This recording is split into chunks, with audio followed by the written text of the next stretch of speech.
if I just say at the beginning of my profound sympathy for all of you and everybody involved in this tragedy. Which is beyond words often, but what we're going to try and look at specifically in this is the impact of Israel Gaza on UK communities. Now, I wanted to try and do four things if we could in the time being. One is to talk about the impact of this on your communities, not just obviously any incidents, but just the general impact. Secondly, to learn what you're doing, any initiatives that you feel you can take. Third, to look at the scope, if there is any at this moment, for interfaith cooperation and initiatives. And the last thing, given that a lot of journalists will be listening to this and broadcasters, any advice that you have for them. That's an ambitious agenda, and there are 9 of us here to take part. If I just run, if I may, through who is participating. Laura Marks is co-founder and CEO of Nisa Nashim, the Jewish and Muslim Women's Network. She's also chair of the Holocaust Memorial Day Trust. Ashley Beck is project director of the Interfaith Network. Ahmadi Bassi is a community reporter based in the Midlands. Canon Dr. Andrew Smith is director of Interfaith Relations for the Bishop of Birmingham. Mustafa Field is director of the Faiths Forum for London. Simon Phillips is director of Interfaith for the Leeds Jewish Representative Council. 2 more. Warren Elf is co-chair of Faith Network for Manchester. And finally, Councillor Heather Fletcher is co-chair of the Muslim Jewish Forum for Greater Manchester. I'm aware, Councillor Fletcher, you need to leave us at 11. If we could begin then by talking about the immediate impact of what is going on in your community. And Laura Marks, would you like to start on that? Well, good morning. And it's been a bad week, I think, for all of us. So I'm sending everybody my love and hugs at a really difficult time. The immediate impact of my community, my Jewish community, is the horror and shock. We are reeling from what happened in Israel. Because we're a very small Jewish community and very connected to Israel, you'll be very hard pushed to find any British Jew who doesn't have personal connections affected by what's going on. And I was at a synagogue this week listening to stories of a man who was there whose mother has been kidnapped. He's 85, I think she's about 80s, been kidnapped and has disappeared. And another man who spoke about his kids who were shot. So these are people that we know. It has had an immediate impact. Nothing like this has ever happened. And so the Jewish community here is reeling, and we are feeling personally affected. And the question is about how the community's been affected. Well, the other thing that I have to talk about is the shocking increase in anti-Semitic attacks. I was speaking to the CST this morning, and the verified attacks against Jews that are specifically anti-Semitic year on year, this week versus the same time last year, were up 500%. And we're talking about a very small community. Today is supposedly the day of rage that Hamas has called for. Several Jewish schools have closed. People are are very fearful of going out. The CST is out in force, literally on the streets with the police protecting people. So the feeling is one of fear. But I want to say one other thing, which is because the Jewish community is feeling fearful, physically fearful for what's going on in Israel, and people there who we know and love personally, and fearful for what's going on here on the streets. I'm in London, the streets of Britain. It doesn't mean to say that we don't have empathy for people who are suffering in Gaza too. So the range of emotions that we're feeling is enormous. And the pressure to polarize is inevitable, to fold into your own community, to feel safe, to feel nurtured, to feel held. Of course, we feel like that. but we also feel that there is fear and hurt on the other side too.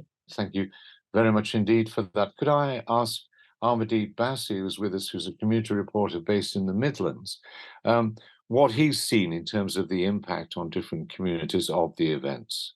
In Birmingham, obviously it's a very multicultural, cosmopolitan city, large Muslim population. And I must admit, you know, a Muslim population that has been very vocal about Palestine and Palestinian rights over the years. It's a kind of HQ for a number of organisations that you know, speak out for Palestine. So I think certainly the feeling in the West Midlands and parts of Birmingham, particularly the Muslim enclaves, there is a certain amount of sympathy. I say certain amount. You know, I wouldn't say that is universal amongst all sections and sects of that community. And I think there's a feeling of, certainly, you know, the kind of messages we're getting from the Home Secretary is that, you know, you can't fly Palestinian flags or show any signs of support. Seemingly, that seems to be the perception of Muslims in Birmingham, that they're not being allowed to show any support for Palestinians. And so that's caused a bit of unease and a bit of confusion. Could I just ask Mustafa Field, who's director of the Faith Forums for London, to come in on this point, and then, if anybody else does, before we then move on to asking what practical steps you are now taking within your communities in the present circumstances. Mustafa, would you like to come in at this point? I think we're all feeling the pain of the last few days, but sometimes I think we're not able to create platforms to talk to each other as communities. I think the Jewish and Muslim community particularly are living in our own bubbles, and particularly at a time of conflict, it can be harder to meet. And I think, you know, in Brent, I was very lucky to be part of a interfaith community that has come together in these difficult times and is able to talk to each other and understand each other's pain and listen to it. And I'm not going to say there's always full understanding, but I think creating these important interfaith platforms that do allow us to have relationships so that we turn back to our communities and talk to them about what others are experiencing is really, really important, because in conflict, you know, people use dehumanizing language, and what we've seen over the last few days is difficult from all sides. And people, I think we need to understand why people find it very difficult from all sides, and people want to feel that others are in solidarity with them. I think that really moved us in Brent, and my colleague Frank, who's also in the room, who was you know, really played a very important role as a co-chair of the Brent Multi-Faith Forum in drafting and putting together thoughts. But in these circumstances, what usually happens is that groups, particularly, I don't know what the correct expression is, extremist or partisan groups, whatever we call them, often see this as an ideal. Conflicts like this or crises like this is a great opportunity to recruit. And do you see any signs of that? I think that this is early days. I think there's a risk. I think people are feeling very polarized. I don't see sympathy for Hamas and how many people may present it. I think there is a lot of confusion. I think many people have never been to Gaza. The vast majority of British Muslims have never been able to enter Gaza, like most people. And so obviously they don't really know, you know, much about it. And so sometimes there is, you know, Hamas tries to present itself as a legitimate voice.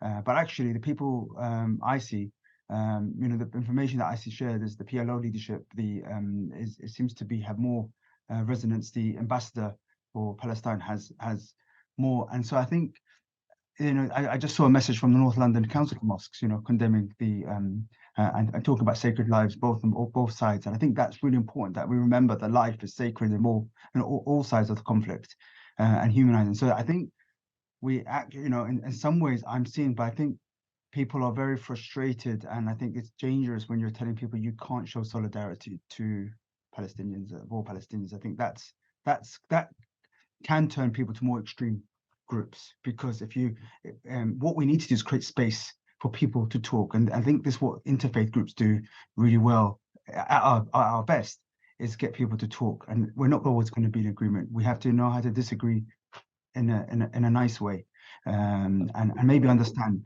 that things are much more complex than these extremist groups present. Well, I'd like to go on to that question just in a moment about what you think you can do within your communities at the moment and what you are doing. But is there anyone else at this point who wants to talk about the direct impact of what is happening on their communities before I move on to that next section? Yeah, Roger, it's Simon Phillips here from Leeds Jewish Representative Council. I think one thing that I found is in terms of wording that's being used, and people are often talking about the conflict between Israel and Gaza. And in fact, that's incorrect. The conflict is between Israel and Hamas, and nobody wants to see the innocent civilians of Gaza being affected by this. It's a real human tragedy on both sides. And I think one of the things I've noticed is that in Leeds, we have an Interfaith network WhatsApp group where we plan Interfaith Week activities and various initiatives. And since Saturday night, the chat has been all around what's happening.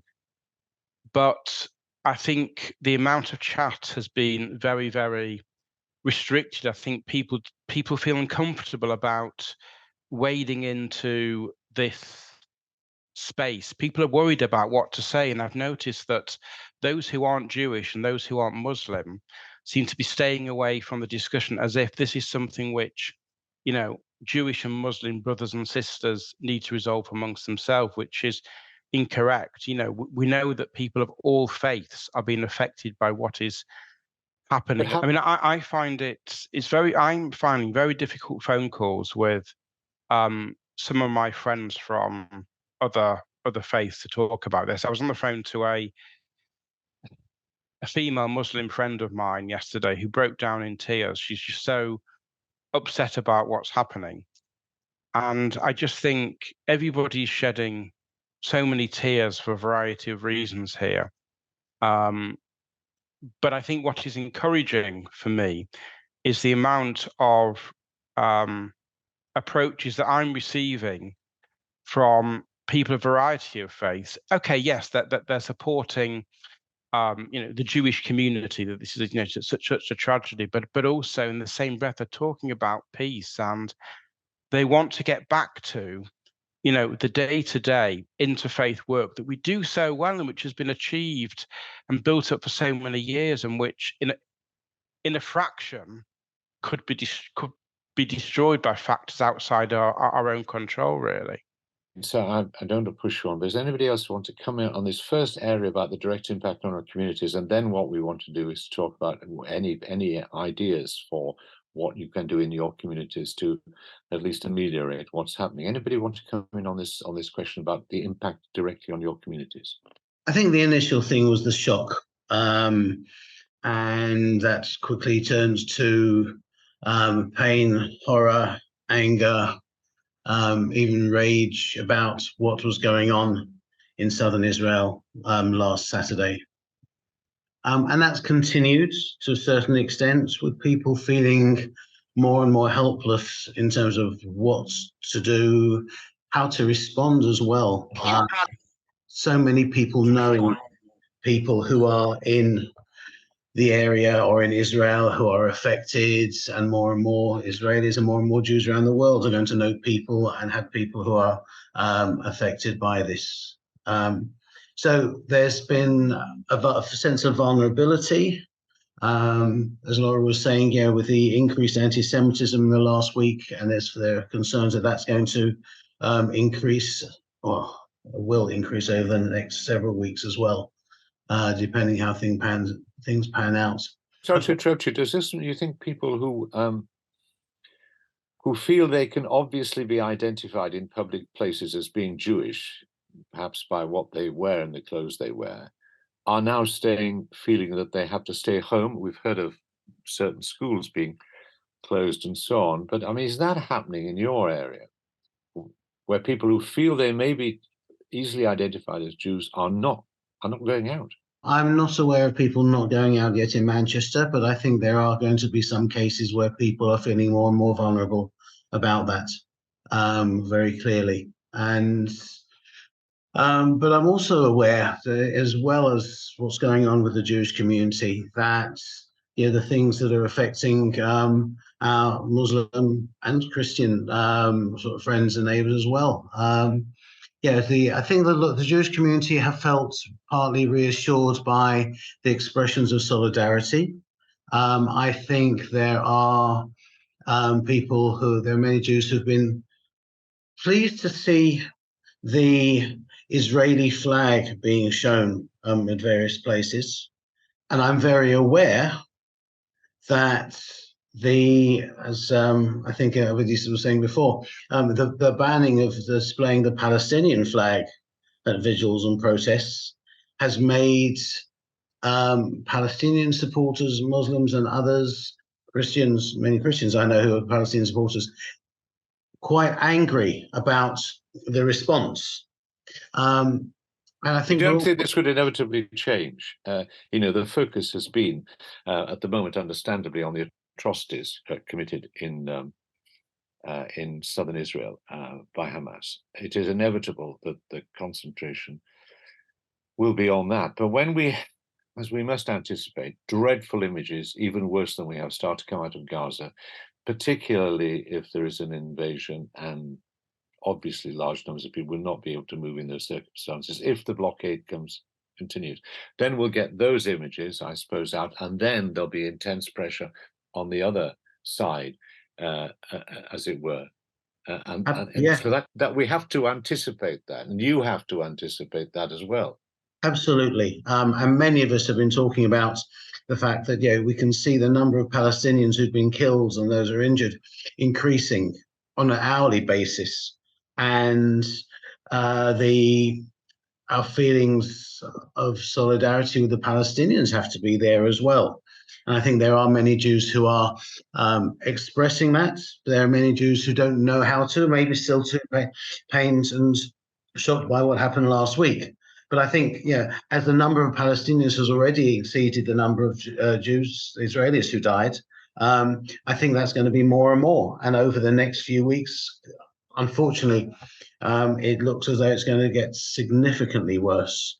In these circumstances, and I again apologize again for moving you on, can we move to really what I think probably we should go the scope for interfaith cooperation. I mean, you can make very honorable and decent statements about the need for it, but in a heightened emotional situation like this, what can you actually do? There's a certain point, horrible thing to say, that when the violence really starts, you almost have to wait until, do you have to wait until the violence ends before you can even begin to be heard by those?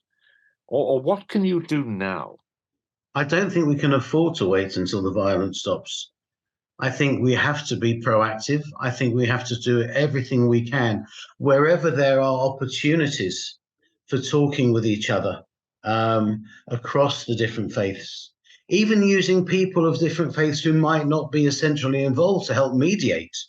And I was involved in a meeting at 9:30 looking at exactly this sort of situation. But I think it's vital that we don't allow what's happening there, as painful as it is to so many, if not all of us, we don't allow it to sour our relationships here. Sorry to interrupt you, I beg your pardon. Okay. Can I come to Canon Dr. Andrew Smith here, who's the Director of the Institute of Interfaith Relations for the Bishop of Birmingham. What can you do now? Will anybody listen in these present circumstances? Thanks, really good question, and obviously really tough times. I think there is an enormous pressure to put out statements, and statements can be really useful. It gives something for other people to use and reflect on. But for some people, that is really problematic and difficult to do. But I think what's really been in the background, conversations that are still happening, and I think working hard at making sure we keep the friendships going is going to be really key, even if that isn't public, Could I turn to Ashley Beck, who is project director of the Interfaith Network, and again put to you the question of what can you do now? Will anybody listen? Given this is probably going to get worse. So what could you do now? Well, first, I think I would endorse what Andrew Smith just said. I think so much of interfaith relations is quiet, happens between individuals, and actually, just checking in with people is very important, particularly in areas where that may be less diverse, where there's a smaller Jewish community. Using the relationships you have to just say, "Are you okay? How can we support you?" is really important, and is never going to be a particularly public thing. There are many different ways that local interfaith initiatives have been responding. Some, as Andrew said, have gone the statement route. The Muslim Jewish Forum of Greater Manchester is a very good example.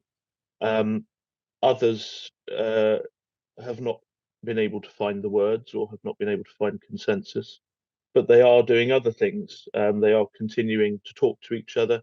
I understand that in Harrow, Harrow Interfaith and the local council are working together to try and convene a prayer meeting or a time for silent reflection together. So there are ways that people are finding, I think, to continue to honour the relationships that have been built over so very long. But do you think that dramatic gestures are out? I mean, for example, if people were to say we want to have a demonstration in which people don't just demonstrate, if you like, their support for their direct community, but across. I mean, would it be futile to suggest, as it were, an interfaith assembly or a demonstration at this point? It's not the time for that sort of public activity. I think that probably isn't the time yet, but things will. The time for that may come, and faith communities and interfaith groups are quite used to doing that when they feel able to. When there have been many examples of vigils together, or sort of peace demonstrations together. But I think we're in the early days of this particular situation, and we're likely to see the variety of ways that groups respond as we move forward. Could I bring in also something I did not introduce at the beginning? Forgive me for that, but I hope he's still with us. Frank Dabba-Smith. Yes, I'm Rabbi Dr. Frank Dabba-Smith, co-chair of the Brent Multi-Faith Forum. We issued a statement that's been circulated by Brent Council, and we liaise closely with Brent Council as a group. Mustafa Field and Danny Maher co-signed the statement. With respect, I think it's an important thing to do, but do you think people read these statements? How do you measure their effect? I mean, they're important that they're done so people know where you stand. Yes, but I can answer that. What impact do they have? Yeah, I can answer that directly. I'd also want to say, just before that we also liaise closely with the Metropolitan Police with regard to community tensions in Brent, and we work very closely together. We've got a number of activities planned. We hope to be doing walks together, visiting schools. As far as statements, I do feel that people read them. I'm involved with a group that publishes such statements that appear in Pakistan and Bangladesh, and routinely we get 20 to 40,000 likes on these statements. We're into blowing stereotypes. We're into blowing the idea that communities and faiths are monolithic in their views. In terms of directly doing things, I'm deeply involved with EcoPeace Middle East, and we'll be traveling on the 23rd or so to Amman in Jordan to give support to our Jordanian, Palestinian, and Israeli staff, who are a very prominent NGO, and they are extremely distressed. So I think it's important to give, as it were, that pastoral and moral support. Also, one thing I want to make very clear is that there are third parties that are stirring the pot. For example, Russian bots. There's some outrageous stuff that's appearing on the electronic media that I believe has nothing to do with Jews and Muslims. And there are interests outside of this country who are not direct participants, who have an interest in destabilizing relationships. And that's well documented. Do you feel that you know what is going on at that level? You're obviously aware of Russian bots and other things, but do you think the scale of it is understood? No, the scale is not understood at all. I go to seminars, for example, at Oxford University at the Centre for the Resolution of Intractable Conflicts, which is run by Lord John Alderdice from Northern Ireland of Good Friday Agreement fame. And the Russians, for example, have more people involved in this bot activity and destabilization, millions of people, more than are actually in their physical armed forces. So, this is absolutely huge. And that's why we need to go to schools. We need to speak with teachers. I want to bring it back to where we started and talk about interfaith relations here, because I think that that's what a lot of people here are working in, and the way in which the interfaith piece is playing out in the media is really crucial too.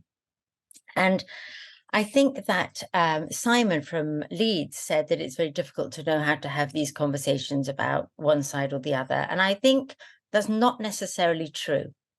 Because if I bring it back to religion, and this is a religion media centered thing, we all believe that we are made in God's image, right? That is something that people of faith communities believe. And we all believe that taking a life is as if you killed the world, and that saving a life is as if you saved the world. These are fundamentals of our faith communities. These are fundamentals of our tradition. And if we are to get on during this terribly difficult period, as Jews and Muslims in particular, but obviously other faith communities come in, we have to be able to see it in those terms, that we are all children of God, however you interpret children of God. And we all need to be held, and we all need to get on in Britain today, sort of, and how that's playing out is very difficult. So coming back to what we can do about it, at Nisa Nashim, which is a Jewish Muslim women's network, we don't believe that you can make those relationships now. I think we all agree that it's difficult to make those relationships. You have to build those relationships over years. You have to invest the time and the effort in building friendships, in building people who know each other. That's what we do. We have spent 6 years building relationships, and I'm not saying that there isn't massive fallout now. Of course there is. But if you haven't built those relationships, how do you hold on to the relationships now when the two communities are polarizing and pulling each other apart? Mr. Field, if I could bring you in, do you think that you or Muslims in this country have any should be calling out racism in the Arab world, or be answerable in any way, or feel answerable for what happens in the wider Muslim world? I think it needs to be voluntarily. I think when people, it's imposed on them that they have to make comments. Not all of us are qualified or skilled to do that. And so when we have children who are being asked about their position on Hamas in schools today, that's really difficult for children to respond to. They don't have the qualifications, they don't have the history and knowledge and insights. And that's where it becomes very challenging, that we're asking people. There are individuals who, British Muslims or Palestinian heritage, people who've been very committed to raising awareness on the rights of Palestine. So I would like us to, as people who have faith, just as we stand up for all issues of social justice, we should be raising awareness of bigotry and hate that we do find in our communities. But I think it's difficult if it's in expectation on all British Muslims to do so. So those who are in the forefront should seek to do that. But I think there is a challenge that many people who, for example, running mosques. There's an expectation that they can make big statements. Many of them are the working class of the community, taxi drivers, builders, who've come together and built a mosque and built a place of worship. And they are not really in a position to engage with the media, to invite CNN and talk about what they're going to speak in. These are just small communities, and I think that they lack the PR skills. Can you come in, Dr. Smith, and reflect on what maybe the Christian communities can do here, whether we have, I consider myself a Christian as well, a particular responsibility? I think for a lot of Christians at the moment, there's a real sense of the agony and hurt that we've talked about, but with perhaps what's been alluded to here, the slight sense of being paralyzed, of not knowing what to say, being appalled at what's coming out, but not quite knowing the right language, not wanting to get it wrong for making things worse. And I think there is a certain amount of feeling paralyzed. We want to say the right things, but not quite sure what that is at the moment. There are some Christians now thinking, we don't want to kind of pile in as the kind of, the white savior, as it were, saying we know all the answers and we've got it. So I think there is a hesitance there to say we need to come in as equal partners, recognizing, if we're British, we come in with a history that's complex in this situation. We're not the kind of neutral outsiders. But there are certainly those Christians who are saying, we've got the capacity to, I'm very fortunate. I'm paid full time to do this kind of work. I have the capacity to go around to people and say, how you doing, and put the energy in. Sometimes it's about that capacity that the church might have in different contexts. So there certainly are those kind of people who are doing that. And I know that there have been some bishops who have taken the lead on this, but I think wanting to really do it as partners, not as necessarily the people who can come in and see themselves as people who can solve the problem, which we might have done in the past. And I think we too often have done that. Well, I'm afraid I think we're going to have to wrap up this last discussion. I want to thank you very much indeed for sparing the time. A very, very, very difficult time, and when there's so much pressure upon you and demands on your time. Thank you for contributing. If you could think of any initiatives, anything that the Religion Media Centre can do, please let us know. Finally, Laura, have you any last words of advice? I started with you. Should I end with you? I can't summarize it, but I can say that in order to hold Jewish and Muslim relations together in this country, we've got to build the personal relationships. We've got to see each other as of equal value. And we've got to be able, within that context, to hear narratives that are different from our own. Until we can bear to even hear difference, we can't build those relationships on honesty. So I would say the most important thing is to build the relationships and to accept that we may not believe the same things about what's going on in the Middle East, but we do believe that we're of equal value to one another, and we have to learn to hear each other. Laura, thank you very much. Thank you to everybody who's participated. Thank you very much for giving up your time. Goodbye.